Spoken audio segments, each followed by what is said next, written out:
So thanks, John. Let's see. So as John said, we have an embarrassment of new activities, embarrassment of riches in the form of new activities. We have 16, and that's going to require some great discipline. To help with that discipline, I'm going to set a timer, and at the end of 45 seconds, annoying sounds will begin to emanate, and we'll have to take the microphone from you and move to the next presentation, because otherwise we are just not going to have lunch. So I'm hoping that that we have the slides up here, and so I'm going to just go one after the other, and a few people thought that they could do several slides in 45 seconds. I'm looking forward to that. So go. So hello, my name is Haris Doukas. We are presenting the Paris Reinforce project, the project that aims to deliver on the Paris Agreement. It's an Horizon project that started July, so we're 6 months running. You can see all our accounts, social media accounts, and our site. And in the next slide, what we are trying to do is to develop policies to appropriately address the Paris Agreement and the 1.5. But most importantly, we are developing a platform where all modeling activities and all modelers can support us. We have already a full documentation of the specific 19 models that we have and a very user-friendly maps. Thank you.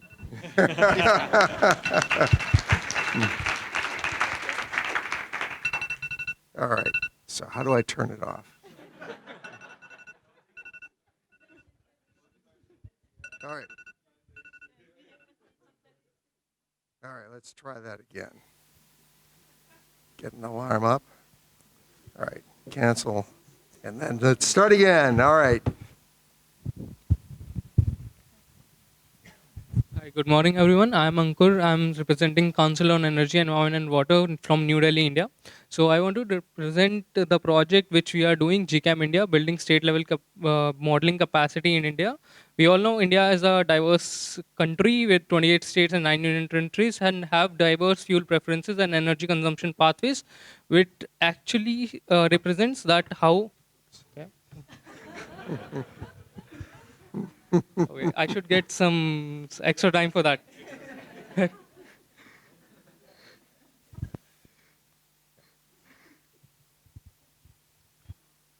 Yeah, so talking about the diversity of fuel preferences and energy consumption pathways, but our states lack the capacity of energy and climate planning. So we plan to actually implement integrated assessment modeling for building state capacities. The model which we use is Global Change Assessment Model, and CEW is developing the model with the support of JGCRI under University of Maryland and PNNL.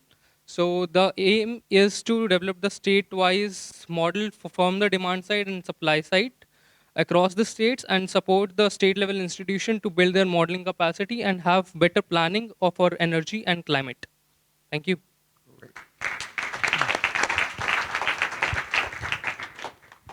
So Ames.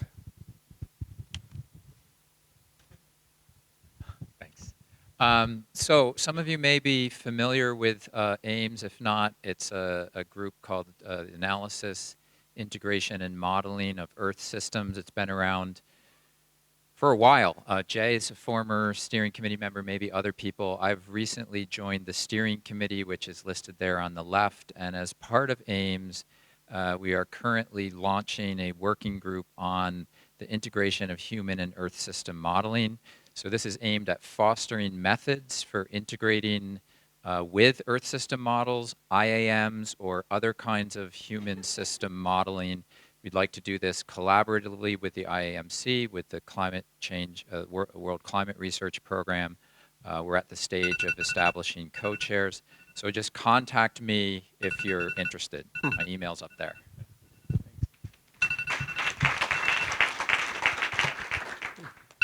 Okay. All right, stop that. All right. All right, Jay, next slide, please. So we released next Next slide. slide, yeah. Yeah. So we released GTAP 10 over the summer. New reference year is 2014. We've increased the number of sectors, but that's mainly driven by the trade community rather than the IAM community. A lot of new I/O tables is going to affect some of your results most likely, especially we have 28 new tables for the EU 28. We've updated all the satellite accounts. An important one is the power database. We're using new data, new methodology for that. We have a new database for the non-greenhouse gas emissions, which may be of interest to many of you here. We're still working on the land use database and hope to have that out soon. The conference next year in 2020 is here in Tokyo, so all of you are welcome. The abstracts are due 15th of January. All right.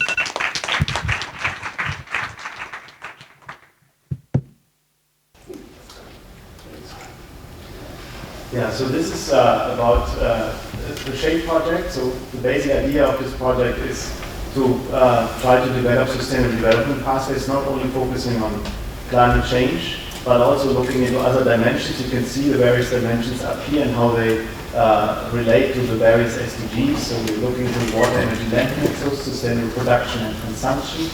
Inequality is an important topic, and we also have social scientists being part of it, looking into governance. In the end, the goal is to try to construct a sustainable development pathways, not only using integrated assessment models, but also some qualitative information. And on the right-hand side, you can see the consortium is funded by the Joint Programming Initiative.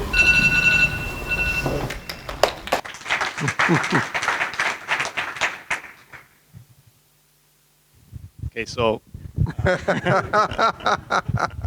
there are two more coming. So this one is a Horizon 2020 project in the same program as Hari's project. It has an ambitious title, developing the next generation of integrated assessment models. It includes a broad set of institutions across Europe, as you can see on the map. It's not only integrated assessment modeling teams, but a lot of experts on transport, for example, or lifestyle change. We approach it by having basically three blocks of topic systems, which is looking on the supply side, transformative structural and technological change. On the demand side, fundamental transformations to consumer goods and services. And then we look also into people, focusing on inequality and spatial and social heterogeneity. So that is the third one. Let me move right into that. That is a Germany focus. It is a research program on the economics of climate change. It has altogether 29 research projects with more than 90 partners. And then there's an umbrella project that is trying to synthesize those insights and bring it to stakeholders. And you can see the 5 topics here. It's dealing with climate risks, it's instruments and policies, international climate policy, financial markets, and finally the first one, climate protection and transformation. Thank you. Excellent.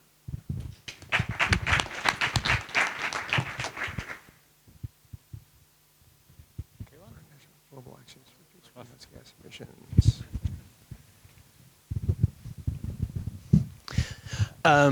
Engage, the part actually fell off, apparently, is another Horizon 2020 project from the same call as Navigate and Paris Reinforce.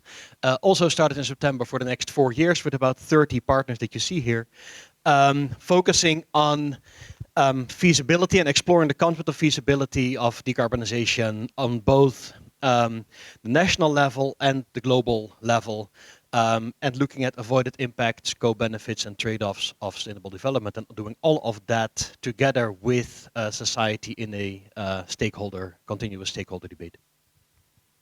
Excellent. All right. Pathways to sustainable energy. Yes, Behnaz Zakri Yasa. This is the project called the Pathways to Sustainable Energy. It was project managed by the UN Economic Cooperation for Europe, a very policy and industry-oriented project. Together with the colleagues from PNNL and Fraunhofer, we did the first phase. For the second phase, we will be mostly focused on the deep dive in the gas supply chain. The idea is that the methane emission from the gas sector has been underreported. We want to see the impact of that more thoroughly on the climate change. Thank you. Excellent.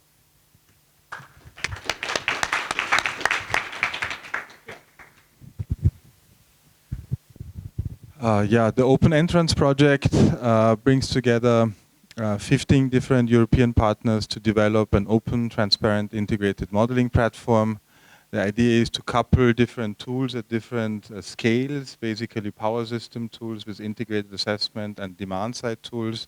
And innovation will include also a new IMC template that can represent region-to-region trade as well as sub-annual timescales. Excellent.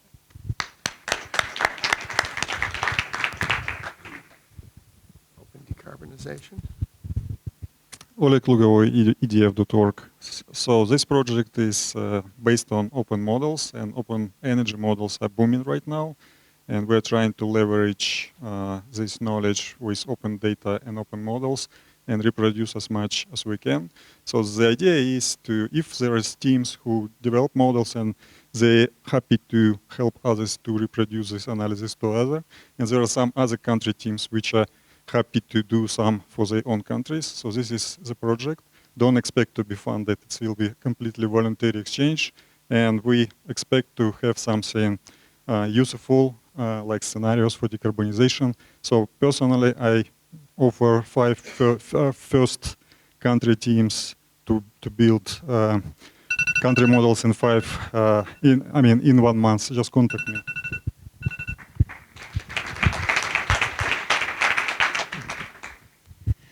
Yeah, the CHIPS project is funded by JPIX. It's just started a 3-year project focusing on climate change impacts in heterogeneous societies. So we really want to take a comprehensive look at distributional effects, both from climate mitigation policies and also climate change impacts.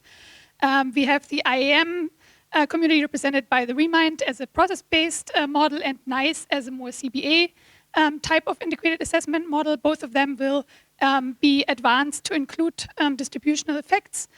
We link up to also a work package doing microsimulation and empirical work to build a basis for the work we do in the integrated assessment model and understand better the linkages. Also, we look at climate impacts.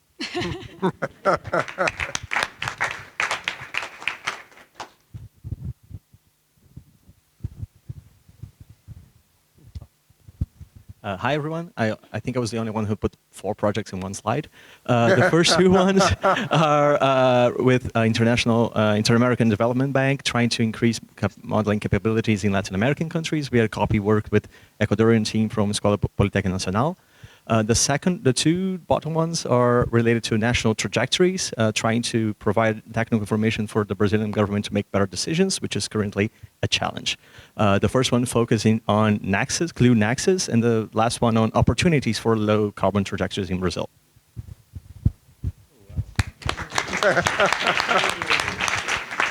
I think there's a special award for that.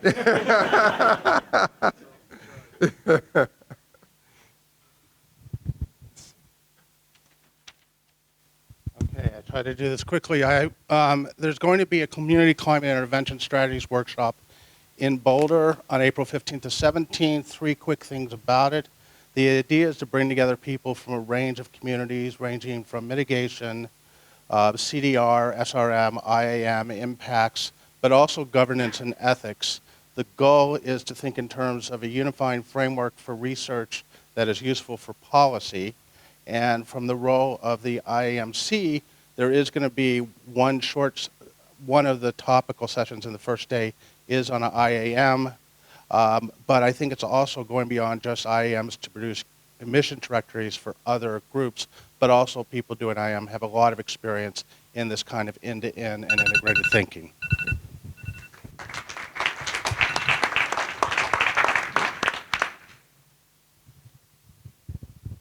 EMF 35.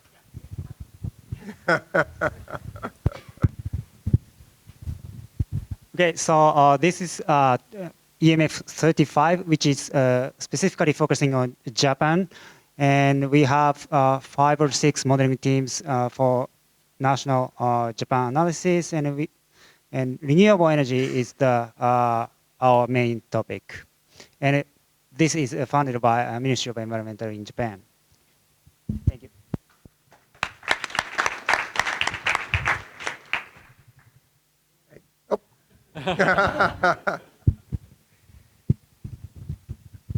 Okay, this is the agriculture model intercomparison project, and we are getting together from the global economic modeling group, but UMIP itself has a large, broad project.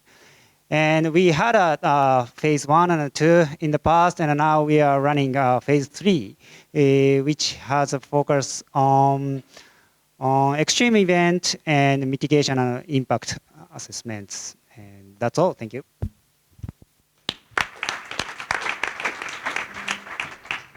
That was incredibly impressive. That was great.